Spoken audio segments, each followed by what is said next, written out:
Huilan pau paujadagi lauthokjaba ngasigi rasifal mes rasi poram chindokpa ngangba sakpa heiba amadi micham yangna phanggadaba numini akal athaugi thabakti chokpa panba yaba asaubana mangjabadi lei pakhang leisabi ningjaba thungani thoni polam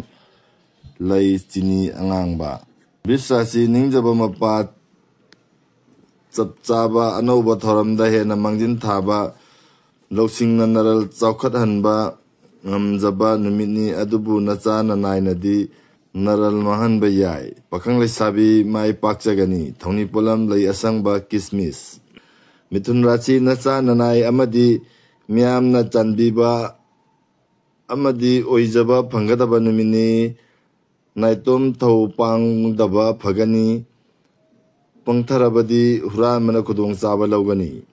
leisa pakhangi nungsibana chanbigani thoni polam leihigo karkat rachi migi matengna phaba thabak pangani nungaibasu phangani ninghan nadabana ngasi sunaral tanchinba ngamjagani maram khangdana khuchaudi thaganu leisa pakhang marida hanagum phai thoni polam lei angauba singharachi sauningba yenabana mangjaba aphaba marup khanba luba numini laibak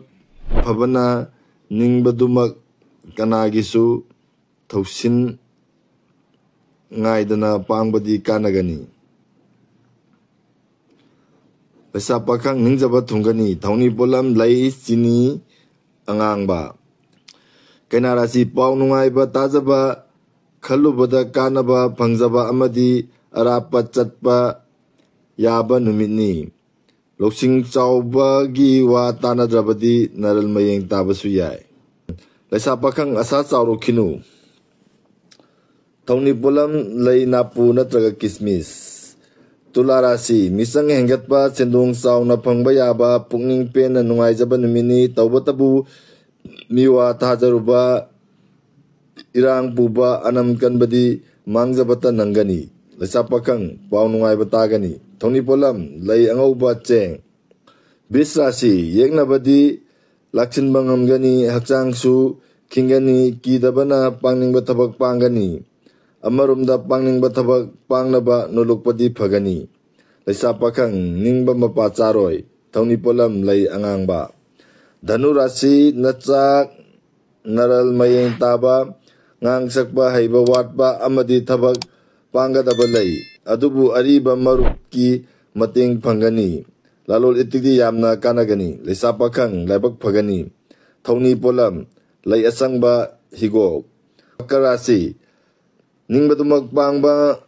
ngamjaragani anauba salakani nacha nanai amadi miyamna thoina chanbigani akhang ahidi saganu nachak naral jeksilu leisa pakhang mai pakani thoni polam lei higo kumbarasi miyam pullaga nungaiba henba lai guru nasu thoina chandiba numini adubu napal thadokdrabadi marup kainagani amadi ningba mapa charoi leisa pakhang nuksibana di chanbi thoni polam lei chini angangba minarasi